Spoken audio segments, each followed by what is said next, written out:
Good evening, viewers and friends out there. My name is Dr. Gidigbe Ogenekere, and you're welcome to another interesting episode of Lifeline on NTA2. Indeed, it is the season of love, and Cupid arrows are flying all around the air. We here in the studios, especially as it has to do with the program, said we will not be left out. So we have a very abstract but interesting discourse for you today. Today we will be looking at love and medicine. Is there any relationship between love and medicine? Do people who fall in love have better health outcomes? That will be one facet. Another facet is, are there particular conditions that are affected by love? You know, there are certain situations, especially the very common one is the sickle cell situation, where it is said that if a male is SS and a female is SS or AS, vice versa, both parties should not fall in love. And then the third facet of the short talk today will be on care. Indeed, love yields care. When you love, you want to care. Do people that are sick get to do well when they are cared for? And with me in the program is Dr. Femi Olaleye, the medical director of Optimal Care Cancer Foundation. He was with us here in the studio last week, and being someone who's at the forefront of care, we could find no other better person at this time but to have Dr. Femi Olaleye in the studio. You're welcome to the program, sir. Thank you, Dr. Indeed, it's going to be a very short one because we are starting behind schedule in terms of time. But talking about love and medicine, when I thought this topic up, I felt it was something very abstract. I didn't know how to relate it until I checked the net today, and I saw that people had already done studies on health outcomes as it has to do with people in love. Please, could you throw more light on that? Yes. Love and medicine. Thank you, Dr. Ogene. It's a very important topic we're looking at. Obviously, it's the season of love. Yeah. And love is in the air, as they say. So, should I say happy belated Valentine's Day? Same to you, sir. But coming back to the topic for today, it's important for everybody to recognize what the role of love. If you are anyone who has studied history very well, a lot of things were formed out of the love and passion for something, not necessarily for the other person. So love is a very integral part of human existence. Of course. And you mentioned a study. A study has also been done on small babies. Babies who were nurtured and cared for do better than babies who are left in an incubator and in a nursery playpen. Without the love of their mothers. They have what we call failure to thrive. They didn't do very well. So it doesn't even have to be mother. Just the love of somebody showing affection and care to them. So the human baby developing, and most of us, obviously all of us went through that baby phase where we were loved for, cared for. We would want that component throughout our lifetime. So love is very, very important to all of us. And it has a way of affecting our health. Okay. And that's where carers, whoever you are, whether you're a doctor, you're a nurse, you're a cleaner, you work in any situation where you're caring for people, you had better love what you do. Okay. Because your patients do better if you show love towards caring for them as well. Importantly, patients will do better if you show love where you care for them. Of course, like I said, care emanates from love. Talking about more specific terms, another study that I came across, done by one of the institutes in New York, talked about how blood pressure units dropped when they observed 120 participants who were in relationships compared to those who had reported that they were not in relationships. Blood pressure units dropping, both systolic and diastolic blood pressures. Is there any way we can explain? Oh yes, it can really be explained. As you know, your blood pressure is a snapshot of the equilibrium of the balance of forces of pressures in your cardiovascular system. Of course. And the vagus nerve, the nerve that innervates the heart, that makes sure maybe your heart beats faster or slower, is a sympathetic, parasympathetic innervation. Without speaking too much jargon, it's basically something connected to emotions as well. Okay. So therefore, if you're doing very well emotionally, it has a way of having some, calming effect on your blood pressure. And there's no rocket science way to work that out other than to say, look, a good relationship is good for you. Okay. An abusive, emotionally tense relationship is not good for your blood pressure, because you would have a lot of stress and tension in dealing with the fallout of that. Relationships are fun if it is in the attitude and atmosphere of love and care. Okay. But it could be stressful if there are all the negative aspects of that relationship, like cheating, being unfaithful, you have money issues, you have emotional issues, you have career issues, you have ego issues coming in, then you will not feel loved. And when you don't feel loved, you feel really, begin to feel down. And then your blood pressure will start picking that up. And then, of course, it fits into either become a chronic problem, which therefore leads to what we call, an essential hypertension, when one that's not due to renal causes. Yeah. Well, before we talk about not feeling loved and feeling down, I forgot to tell the viewers that you can send text messages just to contribute or ask questions on the program. And the number to send your text message to is 0803 7069 256. You can see the number there on your screen. Again, 0803 7069 256. Only text messages, please. No calling, so that Dr. Femi Olale here can do justice to your questions. We also want your contributions. Indeed, it's a very important topic, talking about love and medicine. Now, Dr. Femi, you talked about not feeling loved and feeling down. And this brings me to the point of mental health. Indeed, I've heard situations where, because of relationship fallout, love issues, people develop severe depression, especially with psychotic features, something significant enough to come to the hospital. So, because we're going to go to the other facet of the topic, love and medicine, could you throw more light on this?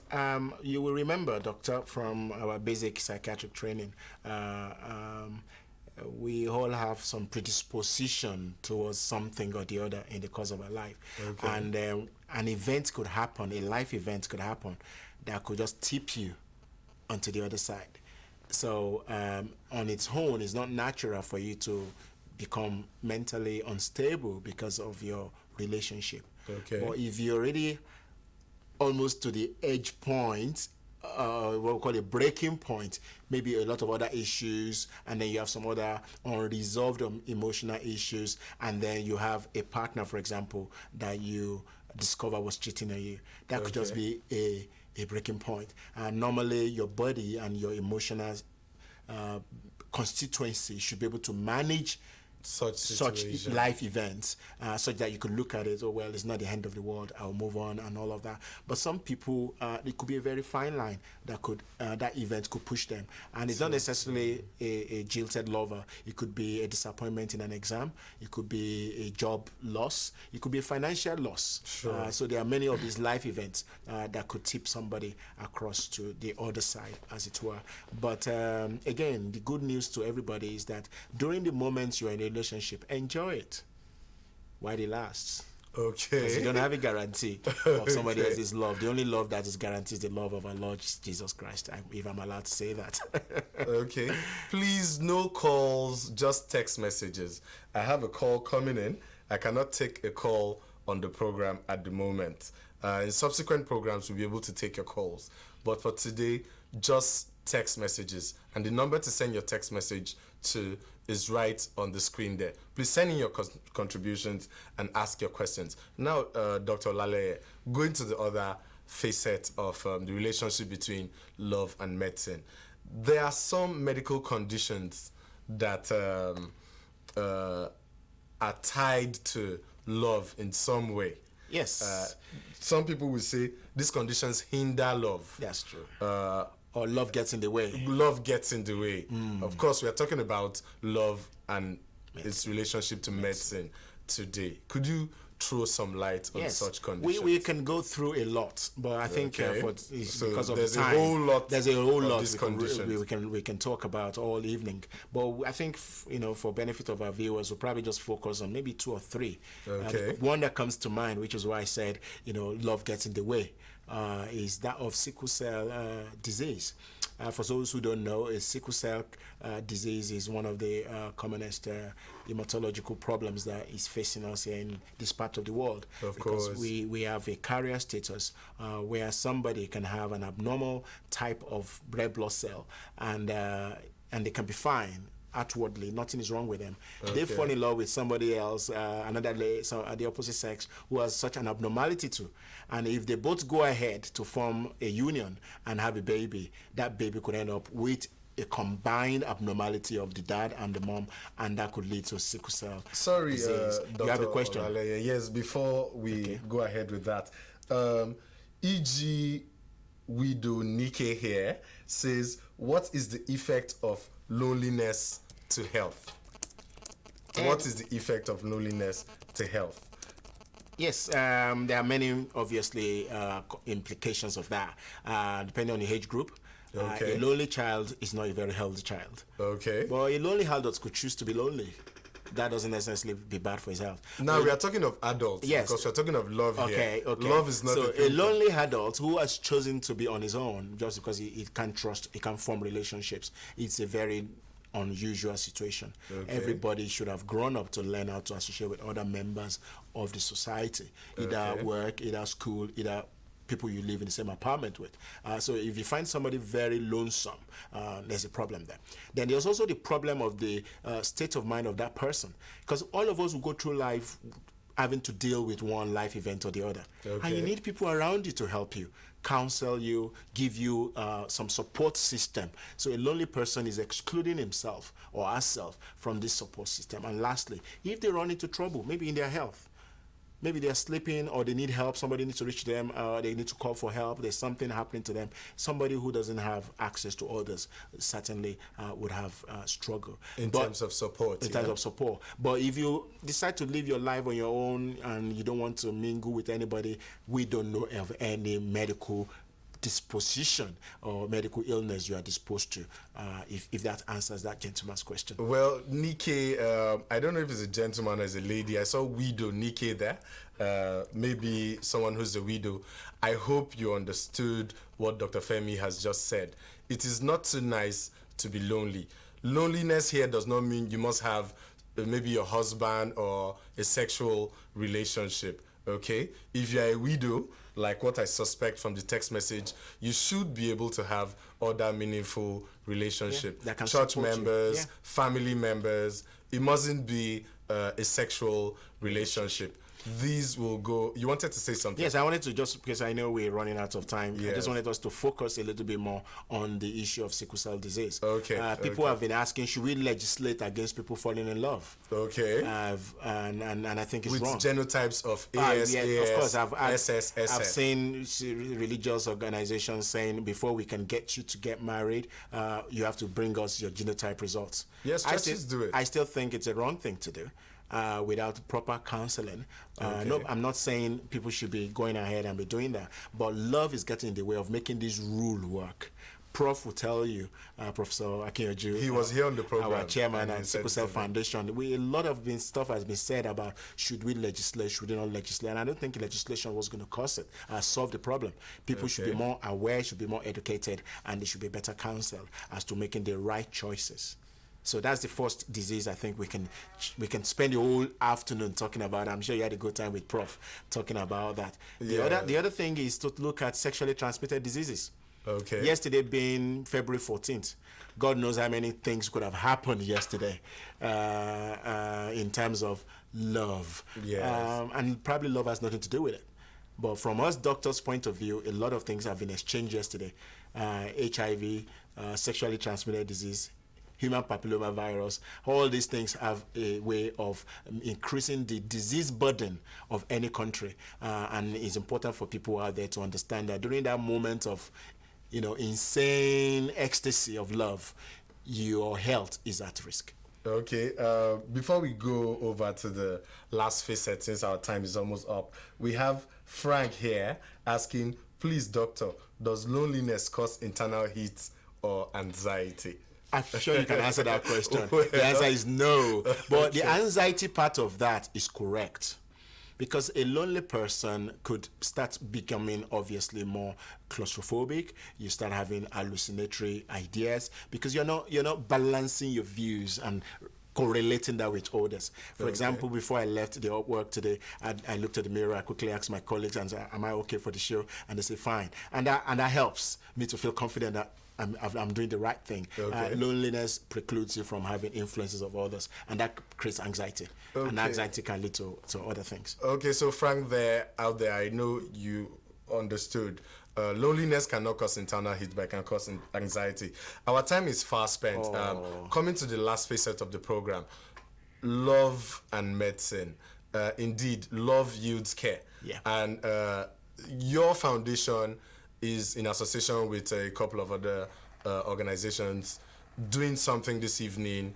You're going for a dinner. Yes. Can you tell us about it? Yes, we thought Quickly, Valentine dinner. Let's show some love. Let's show some care. And these people who are organizing the Red Roses Valentine dinner at 4 Points tonight, a group of organizations called Corporate Leisure and I think Q8, they came up with the idea of using tonight's dinner to support and raise awareness about cancer. And they've chosen Cancer Care Foundation.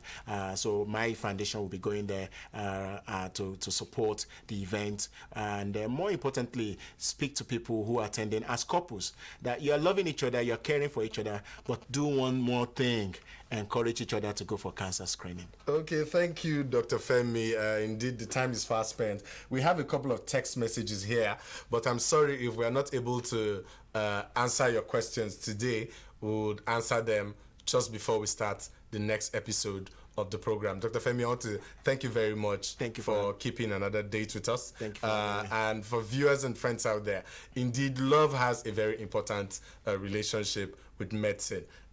Love can make you even healthier, as it were. Not just love from a sexual partner, but love from your siblings, your co-workers, and everyone around you.